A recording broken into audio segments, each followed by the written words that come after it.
So the second part about improving your LTV is understanding other products for people to buy.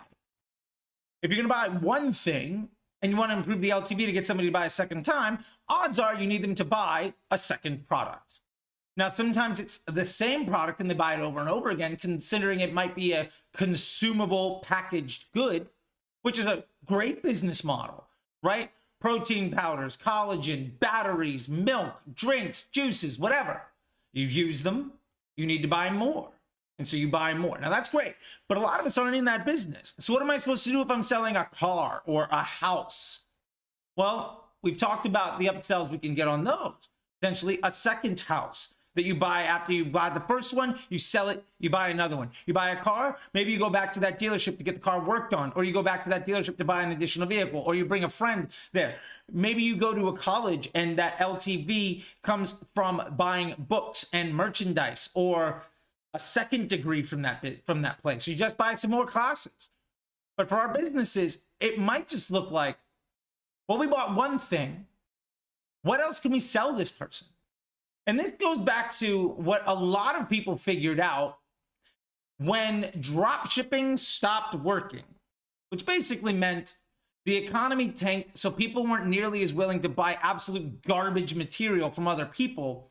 And Facebook got a lot better about giving a damn about what the user experience of the brand is. So any business running a terrible user experience that had no way of selling somebody a second time was basically out of business really quick.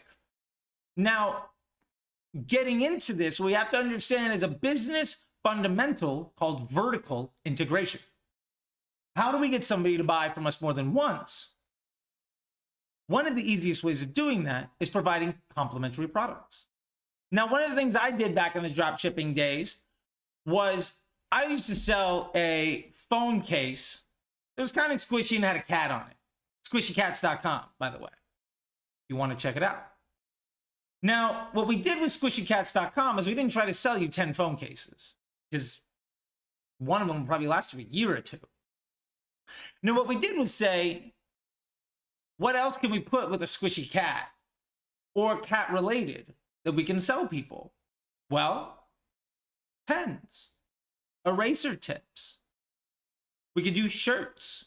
We could do cat toys. We could do basically anything themed around the concept of a cat. And when you bought one item, it was really easy for me to say, well, you bought the cat, squishy cat phone case. Do you want a second one for 50% off just in case? There's a bundle. Do you want it and like 3 pen toppers or pencil toppers? Great, there's a bundle. If you're really interested in it, do you also want like the phone charger? Do you want any of the other things that we found on Alibaba that was squishy and cat related? Is it toys? Is it pillows? We got print on demand with the brand and put it on t-shirts and hoodies and hats. How many of these items could we actually get to sell somebody? One of the best brands in the world right now doing this on effectively a drop shipping model built off to their retail is Liquid Death. Liquid Death is crushing. If you look at their emails, almost every email you get from Liquid Death has nothing to do about the water. And it has everything to do with a print-on-demand drop-shipped product. From t-shirts to hoodies to workout clothes to coolers and refrigerators. Like, they're spanning the gambit from $20 items to $1,000 items. And they're emailing you a couple times a week. And it's working. And they're vertically integrating their brand. Other versions of vertical integration that are exceptionally easy to do is, for instance, when I was running 310 Nutrition, we sold you the shake, and then we just offered promotional cups for every holiday. Now, we knew the cups ultimately cost us $1. We charged $15 for them, and we knew that they wore out. So I can get you one on Mother's Day, and by Labor Day, you need a new one. And by Christmas, you need a new one. And we could also hit up other holidays in there and say, oh, it's, 4th of July. Here's the red, white, and blue one. Here's a New Year's. Here's a gold one with some stars on. I could get a new one of those basically every 6 or 8 weeks. And I knew when I dropped the new shaker cup, I was getting people to buy it on a $14 markup. And they knew if they spent $35 more, they get free shipping. So why not use that and put it as a bundle with getting more shake? Now I'm getting you to buy the consumable good, and I'm getting you on a markup. And that free shipping, you're like, oh, I can't afford free shipping. When you're charging $14 more than a $1 item over cost to make sure that you're covering your free shipping costs, yeah, you can handle it. I'll gladly charge you $15 for a $1 item and pay the $6 for shipping. If that means that I'm going to get $50, $60, $70 from you when I might not have gotten any money from you before. Another example of vertical integration that we see all the time is in makeup brands. Oh, you like the skin concealer? What about the lift? Oh, you like the thing with the fake tan? What about, some other item? We also see this in a lot of brands, if you think about it. And the point of this is ultimately to understand, well, my consumer bought this. What else are they buying? And if you don't know, one, get your numbers, because it's really easy. Remember we talked about that report where you downloaded all the transactions and you just saw what those numbers were? Now filter it by everybody that bought 2 items. What was the second item they bought when they bought the first one that's your hero product? Another easy way to figure this out is go to Amazon. Find your competitor. And when somebody buys this item, what other items are they likely to buy? Why aren't you selling that product? Why aren't you selling that item?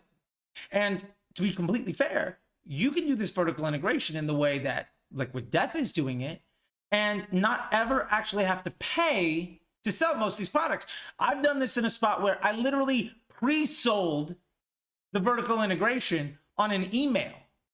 And if we sold like 200 of them, great. We would buy 200 and make a profit. If we sold 50, we might take a little bit of a hit because we're only going to buy enough to suffice the order.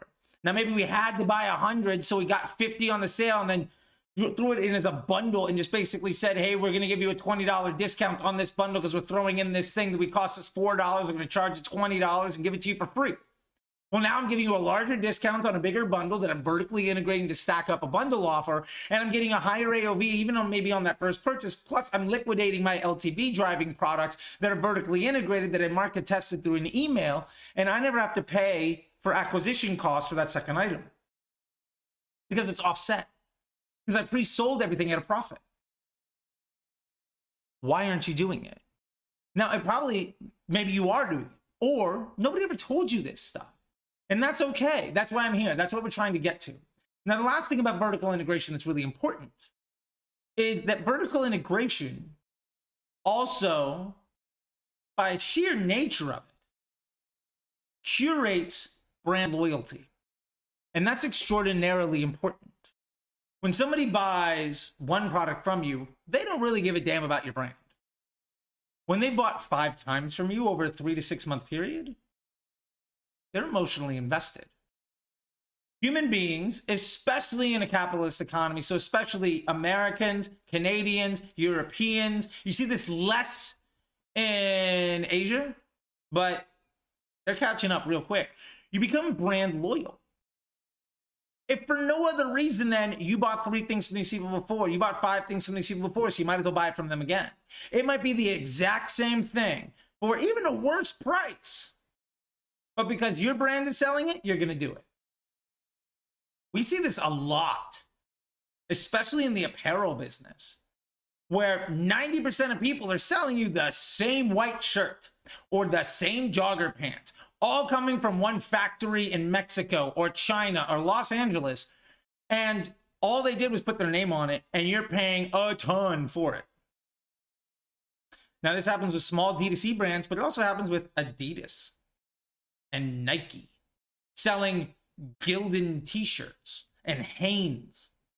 But instead of you paying the $2.99 it costs, you might pay $20. Why? Because it has their name printed on it. That's vertical integration. Figure that out, and your LTV is going to jump dramatically. And you don't even have to pay to make these extra sales. That's how you turn a customer from a buyer. Now, I hope this makes sense. And if you love this information, again, please subscribe, drop comments, and if you have any questions. If you want more of this type of info, go down below, sign up for the newsletter. It's free. If you want more advice from me and you really feel like investing in LTV of your own personal life in the future of your business, Facebook Ads MBA program is there. Go check it out.